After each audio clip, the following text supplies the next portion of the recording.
3 won't go into it. Negative 4 times 25, negative 5 times 20, and then, I'm sorry, why am I putting negatives here? And then 10 times 10. And so you're trying to get 20. I was putting the negatives because of this being negative, but this is positive, so I don't have negatives here. All right, so this will give you 101. This gives you 52, 29, 25, and 20. So you're looking for the 20, right number but wrong signs. But you could have looked at this and said, oh, okay, this is a perfect square, so I know it's going to be 10 and 10. So either way on this one, but you really have to do it, almost have to do it on this one.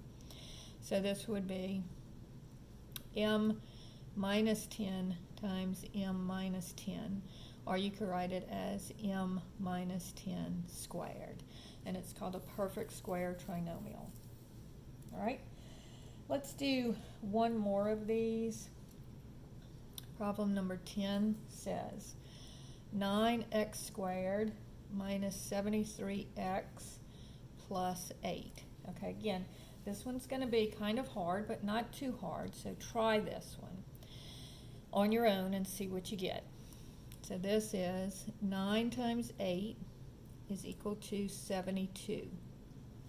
All right, so 72 is going to be 1 times 72, 2 goes into it 36 times, and again, if you don't know this, just divide it on your calculator. So like on this one, I can say 72 divided by 3 and see if it comes out as a whole number, and it does. So this would be 3 times 24, okay? And then 4 goes into it 18 times, and 5 goes into it, nope, because it doesn't end in a 5, but 6 will go into it.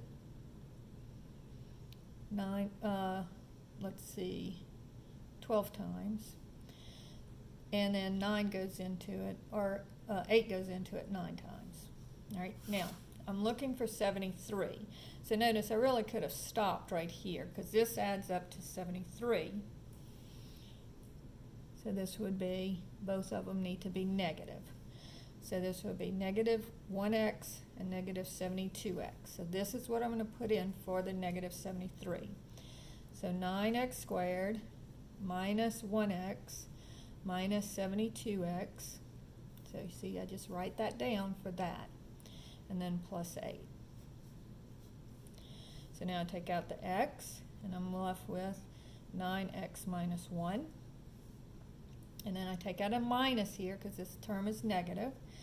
And then they're both divisible by 8. And I get 9x minus 1. Negative into negative is positive. 8 into 72 goes 9 times, and bring down my x. And then negative into positive is negative. 8 into 8 is 1. So now I have a common factor of 9x minus 1, and I'm left with x minus 8. Because I factor here, this term I'm left with x, and then this term minus 8. So that finishes that. All right, so these, again, please make sure that you work on these and you get these, because these are very important for your next class.